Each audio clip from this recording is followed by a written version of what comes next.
in 20 years, we're going to create such a problem in humanity that we might go extinct as a species, right?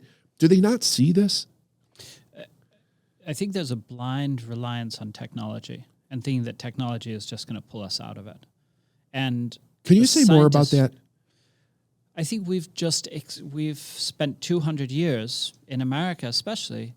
Everything gets better every generation, or at least the last 50 or 60 years. Things are better. I mean, I was talking to my mother once about phones, and she has what my wife calls adult ADD, which is, she's so distracted by her phone. She's always on it. She's, telling me Instagram is broken and Facebook is broken and for me to fix it. She's 80-something years old and, very socially active on social media.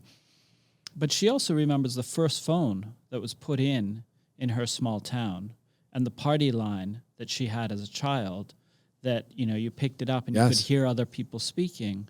And so the entire history of the telephone has been lived by her.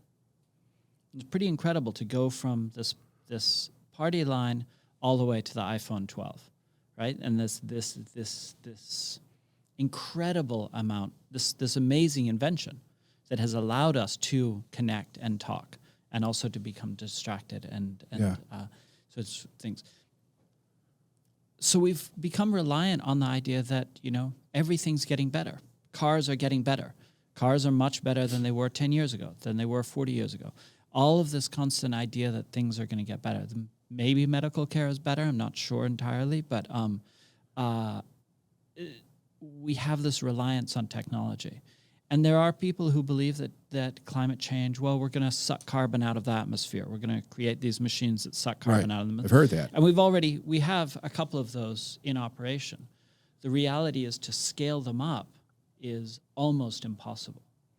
From a financial, is it finances or? Financial and the amount that would need to be built. The ones that have been built now are they're large machines, but they're only sucking out a small amount. I think we'd need, 1 million or more around the country doing it, and just to scale up to be able to begin sucking carbon out of the atmosphere.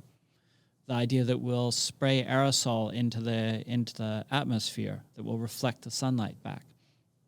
This is a possibility. It technically could work, but it would probably shut down the monsoon in India, leading to 1 billion people losing access to water. What's the cost? Everything has a cost. Yeah, and also that our skies would be perpetually white. We'd never see a blue sky again. But people say, well, we're going to refine this. It will get better. These sorts of things. I think there is an unrealistic reliance because every problem has had a solution. So far, we're still here. You mentioned, the nuclear arms race. I mean, ultimately, that came down to two rational actors who weren't always rational, but they were rational enough that they never pushed the button, right? Yes. Reagan and Brezhnev or Gorbachev never actually did it. The thing about climate change is there's no rational actors. There's, we're sitting here drinking water from plastic bottles. This is the closest to immortality we'll ever come because these bottles will exist for 900 years on the planet. And only 10% of what's actually put in the recycling actually gets recycled. So, but I could drink, or you could drink water bottles for the rest of your life and throw them in a room here, and they'd fill up maybe half the room or the whole room. Yeah. It wouldn't really matter. But when it's 1 million or 1 billion people doing that every day, all of a sudden the problem becomes that much larger. So individually, we're not doing anything. Every time I turn on my car, I'm not really causing climate change. But if 1 billion people are doing that, then we are contributing to it.